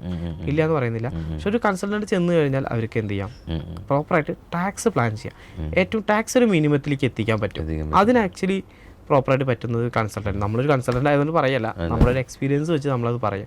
പലരും നമ്മൾ കണ്ടിട്ടുണ്ട് ഓവർ പേയ്മെന്റ് ആയിട്ട് അടച്ച ആൾക്കാരെ നമ്മൾ കണ്ടിട്ടുണ്ട്. അതായത് അവർക്ക് കുറച്ച് കൊടുക്കാൻ നമുക്ക് പറ്റിയേനെ. അതെ ഞാൻ ഫയൽ ചെയ്യുന്ന ആൾക്കാർ അയ്യോ കഴിഞ്ഞ വർഷം ഇത്ര അടച്ചു, അപ്പൊ ഇത് ഇങ്ങനെയൊക്കെ ചെയ്യായിരുന്നു, ഇതൊക്കെ ഈ എക്സ്പെൻസുകളൊക്കെ ഉണ്ടായിരുന്നു, അങ്ങനെയൊക്കെ പറയുന്ന ആളുകളുണ്ട്. ആക്ച്വലി അവർക്ക് ക്ലെയിം ചെയ്യാൻ പറ്റുമായിരുന്ന എക്സ്പെൻസ് പോലും വിട്ടുപോയിട്ടുള്ള ആളുകളുണ്ട്. അതെ. പിന്നെ ഈ ടാക്സ് കുറച്ചും കൂടി പോപ്പുലർ ആവുന്നുണ്ട്. അതായത് അടുത്ത വർഷം ഇപ്പോൾ സ്ലാബ് മാറ്റി, കൂടാതെ തന്നെ ഇതിൻ്റെ ബെനിഫിറ്റ് ആളുകൾ കൂടുതൽ മനസ്സിലാക്കാൻ തുടങ്ങി. അപ്പോൾ ഇനി എന്താ മുന്നോട്ട് ഒരുപാട് ആളുകൾ എന്തായാലും ടാക്സ് ചെയ്യും തന്നെയാണ്. അത് ഞാൻ പറയാം, ഏറ്റവും കൂടുതൽ നമ്മുടെ മാർക്കറ്റിൽ നമ്മുടെ ചെറിയൊരു ലോൺ എടുക്കുന്ന ഒരു സിസ്റ്റത്തിലാണ് ആക്ച്വലി നല്ലൊരു മാറ്റം വന്നിട്ടുള്ളത്. ബാങ്കുകളിൽ നിന്നൊക്കെ കൂടുതലും വരുമാന സർട്ടിഫിക്കറ്റ് ആണ് പണ്ട് കാലത്ത് ചോദിച്ചത്, വില്ലേജ് ഓഫീസ് എന്നുള്ള വരുമാന സർട്ടിഫിക്കറ്റ്. ഇപ്പോൾ ആക്ച്വലി ഈ റിട്ടേൺ ഫയൽ ചെയ്തതിൻ്റെ കോപ്പിയാണ് അവരുടെ ഇൻകം പ്രൂഫ് ആയിട്ട് എടുക്കുന്നത്. ഒരു വലിയ വാല്യൂഡ് ആയിട്ടുള്ള പോയിന്റാണ്. ഇപ്പോൾ ബാങ്കുകൾ ചോദിക്കുന്നത് ITR ആണ്. ഒരു ലാസ്റ്റ് ഒരു ഹൗസിംഗ് ലോൺ നമ്മളെല്ലാവരും ഒരു ഞാനും ഹൗസിംഗ് ലോൺ എടുത്തിട്ടുള്ള ആളാണ്. അപ്പോൾ ഒരു ഹൗസിംഗ് ലോൺ ഒരു 3 വർഷത്തെ ITR ആണ് ഒരു ഫസ്റ്റ് ചോദിക്കുക. അതുണ്ടെങ്കിൽ നമുക്കത് കിട്ടും, നാഷണലൈസ്ഡ് ബാങ്കുകളിൽ കിട്ടും. അല്ലെങ്കിൽ മറ്റു ബാങ്കുകളിലേക്ക് പോകുമ്പോൾ ഹയർ റേറ്റ് ഓഫ് ഇൻട്രസ്റ്റ് കൂടുതലാണ്. നാഷണലൈസ്ഡ് ബാങ്കിൽ 3 വർഷത്തെ കണ്ടിന്യൂസ് ആയിട്ട് ഫയൽ ചെയ്തിട്ടുള്ള ഇൻകം ടാക്സ് റിട്ടേണിൻ്റെ കോപ്പി സബ്മിറ്റ് ചെയ്ത് കഴിഞ്ഞാൽ അവർ ഓക്കെയാണ്, നമുക്കത് കിട്ടും. അതൊരു വെഹിക്കിൾ ലോൺ എടുക്കാനും ഒക്കെ നമുക്കതാണ് ഏറ്റവും ബെറ്റർ. സിവിലും നല്ല ITR ട്രാക്കും ഉണ്ടെങ്കിൽ ഇപ്പോൾ നമ്മൾ ഫിനാൻഷ്യലി കിട്ടും. ഒരുപാട് പേര് ഇപ്പോൾ ലോൺ എടുക്കാൻ പോകുമ്പോൾ ബാങ്കിൽ നിന്ന് ഇതേപോലെ 3 വർഷത്തെ ചോദിക്കും. അപ്പോൾ അവർ നമ്മുടെ അടുത്ത് നമുക്കൊരു 3 വർഷത്തെ ITR വേണം. 3 വർഷത്തെ ITR ഫയൽ ചെയ്യാൻ പറ്റും. 3 വർഷം നമ്മൾ അവരുടെ ഇൻകം മൊത്തം കാൽക്കുലേറ്റ് ചെയ്ത് നമ്മൾ ഇന്ന് ഒരു സെയിം ഡേറ്റിലാണ് നമ്മളത് ഫയൽ ചെയ്യുക. അത് ആക്ച്വലി ബാങ്ക് ആക്സെപ്റ്റ് ചെയ്യില്ല. കാരണം അത് ആക്ച്വലി ആ ലോൺ എടുക്കാൻ വേണ്ടി ചെയ്യുന്ന ഒരു ITR ആണ്. അല്ലാതെ അവർ നോർമലി ഗവൺമെന്റിലേക്ക് ഇൻകം ഡിക്ലെയർ ചെയ്യാൻ വേണ്ടി എടുക്കുന്ന ITR അല്ല. പർപ്പസ് അപ്പോൾ തന്നെ അവർക്ക് മനസ്സിലായി. അതെ അത് അവർക്ക് മനസ്സിലായി. ബാങ്ക് വന്ന് ചോദിച്ചു, ഫയലിംഗ് ഡേറ്റും എല്ലാം അതിൽ തന്നെ കാണുമല്ലേ. അപ്പോൾ അവർക്ക് മനസ്സിലാവും ഇത് ആക്ച്വലി ലോൺ എടുക്കാൻ വേണ്ടി ആക്ച്വലി ഉള്ള ഇൻകം അല്ല എന്ന് മനസ്സിലാവും. ആക്ച്വലി പ്രോപ്പറായിട്ട് അതാത് ടൈമിൽ ടാക്സ് റിട്ടേൺ ഫയൽ ചെയ്യുക. ഇങ്ങനെ ലേറ്റ് ആയിട്ട് ഫയൽ ചെയ്യുമ്പോൾ ചില ആൾക്കാർ വരുമ്പോൾ നമുക്ക് കാണാൻ പലരും ഇൻകം ടാക്സ് അടയ്ക്കേണ്ട ആളുകളുണ്ട്, അടയ്ക്കാൻ പറ്റാതെ അവർക്ക് അഡീഷണൽ ടാക്സ് കൊടുക്കേണ്ടി വരും. ചില ആൾക്കാർ അപ്പോഴാണ് ഇത് കാണുക, അയ്യോ ഇങ്ങനെ ഒരു സാധനം എനിക്ക് അതിൽ വന്നിരുന്നോ. അവരത് ശ്രദ്ധിച്ചിട്ടുണ്ടാവില്ല, ചില ആൾക്കാർ ശ്രദ്ധിച്ചിട്ടുണ്ടാവില്ല. അവർക്കൊക്കെ ഇപ്പോൾ ഓരോ വർഷം കഴിയും തോറും അപ്ഡേറ്റ് റിട്ടേൺ ഫയൽ ചെയ്യാന്നാണ് ഇതിന് പറയുക. ഇതിൽ 50% അഡീഷണൽ ടാക്സ്, ഒരു വർഷം കൂടി കഴിഞ്ഞാൽ 60%, പിന്നെ 70%, അങ്ങനെയൊക്കെയാണ് ഇപ്പോൾ അഡീഷണൽ ടാക്സ്. ഫസ്റ്റ് ഇയറിൽ ഡിലേ ചെയ്യാം 25%, അങ്ങനെ അത്ര ഇപ്പം 4 വർഷത്തേക്ക് ഇപ്പോൾ ഫയൽ ചെയ്യാം. അതിൽ ആക്ച്വലി ഇത്രയും അഡീഷണൽ ടാക്സ് നമ്മൾ എത്രയാണ് കൊടുക്കേണ്ടത്, അതിൻ്റെ അഡീഷണൽ ടാക്സ് കൊടുക്കാൻ ഈ ഒരു അപ്ഡേറ്റ് റിട്ടേണിലൂടെ നമുക്ക് വേണ്ടിവരും. അപ്പോൾ ഇത്രയധികം ബെനിഫിറ്റ് ഉള്ളൊരു കാര്യമാണ് ടാക്സ് ഫയൽ ചെയ്യുക എന്നുള്ളത്. അതെ, ടാക്സ് ഫയൽ ചെയ്യുമ്പോൾ നമുക്കൊരു ഫിനാൻഷ്യൽ ട്രാക്ക് റെക്കോർഡാവും, ലോൺ എടുക്കാം, പിന്നെ TDS കട്ട് ചെയ്തിട്ടുണ്ടെങ്കിൽ അത് നമുക്ക് തിരിച്ച് കിട്ടും. അതെ. പക്ഷേ സ്റ്റിൽ ഇപ്പോഴും കുറച്ച് വളരെ ചുരുക്കം ആളുകൾ അന്ന് പിന്നെ ഇതൊന്നും വേണ്ട എന്ന് മുഖം തിരിച്ച് നിൽക്കുന്ന ആളുകളുണ്ട്. അവരുടെ അടുത്ത് എന്താ പറയാനുള്ളത്? ഇപ്പോൾ അവർ ആക്ച്വലി ഫയൽ ചെയ്തില്ലെങ്കിൽ അത് സ്മോൾ ഇൻകം ഗ്രൂപ്പ്സ് ആണെന്ന് വെച്ചാൽ പെട്ടെന്നൊന്നും എന്ത് വരില്ല, നോട്ടീസ് കാര്യങ്ങൾ വരില്ല. ഇപ്പോൾ 2 ലക്ഷത്തിൽ താഴെയാണെന്ന് വെച്ചാൽ അവർ ഫയൽ ചെയ്യണം നിർബന്ധമില്ല. പക്ഷെ അവർക്ക് ഇതേപോലെ റീഫണ്ട് കിട്ടാനുണ്ട്, അതേപോലെ ലോസസ് കാര്യങ്ങൾ ക്യാരി ഫോർവേഡ് ചെയ്യാനുണ്ട്. അതേപോലെ ഇപ്പോൾ ഫ്യൂച്ചറിൽ ഒരു 3rd ഇയർ കഴിഞ്ഞ് കഴിഞ്ഞാൽ നമുക്കൊരു ഹൗസിംഗ് ലോൺ എടുക്കാനുണ്ട്. ഇങ്ങനത്തെ ആവശ്യങ്ങൾക്ക് വരുമ്പോൾ അവർ നിർബന്ധമായിട്ടും ഫയൽ ചെയ്ത് കഴിഞ്ഞാൽ നല്ലതാണ്. ഇൻകം ടാക്സ് ഡിപ്പാർട്ട്മെന്റ് അത് ഫയൽ ചെയ്യണം പറഞ്ഞിട്ട് അവരെന്നെ ഒരിക്കലും നിർബന്ധിക്കില്ല, കാരണം അത് നമ്മുടെ ആവശ്യമാണ്. റിട്ടേൺ ഫയൽ ചെയ്യേണ്ടത് ഞാൻ പറയാം 2 തരത്തിൽ. ഒന്ന് ഡിപ്പാർട്ട്മെന്റിന്റെ അല്ലെങ്കിൽ നമ്മുടെ ഗവൺമെന്റിന്റെ ആവശ്യം, ചില സമയത്ത് നമ്മുടെ ആവശ്യം. അതായത് പ്രോഫിറ്റ് കൂടുമ്പോൾ ഗവൺമെന്റിന്റെ ആവശ്യം, ലോസ് കൂടുമ്പോൾ നമ്മുടെ ആവശ്യമാണ് റിട്ടേൺ ഫയൽ ചെയ്യേണ്ടത്. അതാണ് ആക്ച്വലി വരുന്നൊരു സിറ്റുവേഷൻ. ഇപ്പോൾ ഒരു പറഞ്ഞത് വാലിഡ് പോയിന്റാണ്. അതായത് ഇൻകം ടാക്സ് ഫയൽ ചെയ്യേണ്ടത് പണ്ടൊക്കെ ഗവൺമെൻറ് പുഷ് ചെയ്യായിരുന്നു ചെയ്യാനായിട്ട്. പക്ഷേ ഇത് പ്രാക്ടിക്കലി വേറൊരു പെർസ്പെക്റ്റീവിലൂടെ നോക്കുകയാണെങ്കിൽ ഇത് നമ്മളുടെ ആവശ്യമാണ്. നമുക്ക് ഹോം ലോൺ കിട്ടാനായി, നമുക്ക് നല്ലൊരു ട്രാക്ക് റെക്കോർഡ് ഉണ്ടാവാനായിട്ട്, അല്ലെങ്കിൽ നമ്മളെ ലോസ് ക്യാരി ഫോർവേഡ് ചെയ്യാനായിട്ടുള്ളൊരു ഓപ്പർച്യൂണിറ്റി ഇൻകം ടാക്സ് ഫയലിങ്ങിലൂടെ കിട്ടുന്നുണ്ട്. അപ്പോൾ ഈ ഇത്തരം ബെനിഫിറ്റ്സ് ഒക്കെ മിസ്സ് ചെയ്ത് ഫയൽ ചെയ്യാതിരുന്ന് അതിൻ്റെ നോട്ടീസും വന്ന് അതിൻ്റെ പുറകെ നടക്കുന്നതിനേക്കാൾ എത്രയോ ഭേദമാണ് എന്നുള്ളത് കൃത്യമായിട്ട് ഫയൽ ചെയ്ത് പോവുകയാണെങ്കിൽ. അപ്പോൾ ടാക്സ് ITR ഫയൽ ചെയ്യുക എന്ന് പറയുന്നത് ഒരു ഘടകവും, ടാക്സ് കൊടുക്കുക എന്ന് പറയുന്നത് സെക്കൻഡ് വേറെ. മീൻസ് നമുക്ക് കാൽക്കുലേറ്റ് ചെയ്യുമ്പോഴാണ് കൊടുക്കേണ്ട സമയത്ത് മാത്രം ടാക്സ് കൊടുത്താൽ മതി. ഇൻകം കറക്റ്റ് ബേസിക് എക്സംഷൻ ലിമിറ്റിന്റെ മുകളിലുണ്ടെങ്കിൽ നിർബന്ധമായിട്ട് റിട്ടേൺ ഫയൽ ചെയ്യാം. അത് ആക്ച്വലി ഫ്യൂച്ചർ ഇൻഡിവിജ്വൽ അവർക്ക് തന്നെ പഠിച്ചത് അവർ തന്നെ ചെയ്യാം. അവർക്ക് നല്ല രീതിയിൽ ടാക്സ് പ്ലാനിങ്ങും കാര്യങ്ങളൊക്കെ ആവശ്യമുള്ളതെന്ന് വെച്ചാൽ നമ്മളെടുത്ത് വരാം, നമ്മളത് കറക്റ്റായിട്ട് ഗൈഡ് ചെയ്ത് അവർക്ക് ഫ്യൂച്ചറിൽ വരെ ബുദ്ധിമുട്ടില്ലാത്ത രീതിയിൽ ചെയ്യാം. അതിനൊക്കെ പറ്റും.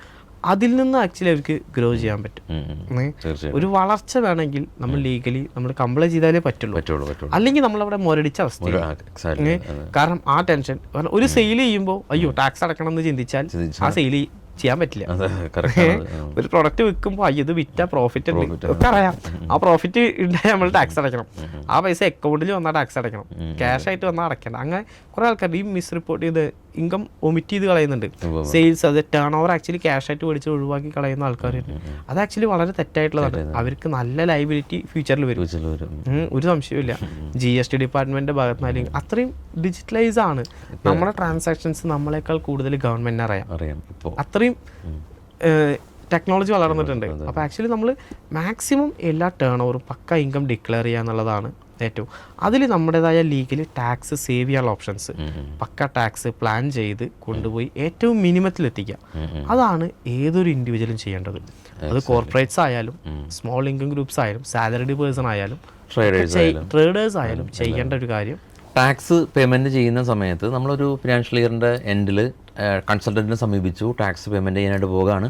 അപ്പോൾ ഒരു വലിയൊരു ഫിഗർ ടാക്സ് കൊടുക്കേണ്ടതായിട്ട് ഉണ്ട് എങ്കിൽ ആ ഒരു ഫിഗർ നമ്മളെ സംബന്ധിച്ച് ആ സമയത്ത് അത്രയും പൈസ നമുക്ക് അറേഞ്ച് ചെയ്യാൻ ബുദ്ധിമുട്ടാണ് എങ്കിൽ നമുക്ക് ഈ അഡ്വാൻസ് ടാക്സിലൂടെ ഒരു ഫിനാൻഷ്യൽ ഇയറിലെ ഓരോ ക്വാർട്ടറിലും സർട്ടൺ എമൗണ്ട് കൊടുത്തു കഴിഞ്ഞാൽ 2 ബെനിഫിറ്റ് ഉണ്ട്. ആ സമയത്ത് വലിയ ഫിഗർ നമ്മൾ ഒരുമിച്ച് കണ്ടെത്തേണ്ട, സെയിം ടൈംസ് നമുക്ക് ഇൻട്രസ്റ്റും കുറവ് കിട്ടും അല്ലേ? അതെ. അതെന്ന് വെച്ച് കഴിഞ്ഞാൽ കുറേ ആൾക്കാരത് കണ്ടിട്ടുണ്ട്. അതായത് നോർമലി നമുക്കല്ല നമ്മുടെ പ്രോഫിറ്റ് കിട്ടും അല്ലെങ്കിൽ നമുക്കൊരു ഇൻകം വരുന്ന സമയത്ത് നമ്മളത് ഫുള്ളി യൂട്ടിലൈസ് ചെയ്യും.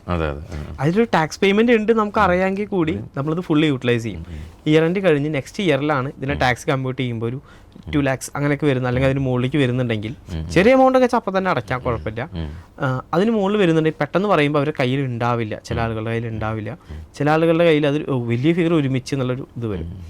ഈ സമയത്ത് നമുക്ക് എന്ത് ചെയ്യാം, നമുക്ക് ട്രേഡിംഗ് ചെയ്യുന്ന വ്യക്തികളാണെന്ന് വെച്ചാൽ അവർക്ക് പ്രോഫിറ്റ് ഏൺ ചെയ്യുന്ന സമയത്ത് തന്നെ അവർക്ക് അറിയാം ഇത്ര രൂപ ടാക്സ്. ആ ഒരു പേയ്മെൻറ്റ് ഓരോ ക്വാർട്ടറിൽ നമ്മൾ സമീപിച്ച് നമ്മളത് കറക്റ്റായിട്ട് കാൽക്കുലേറ്റ് ചെയ്യും.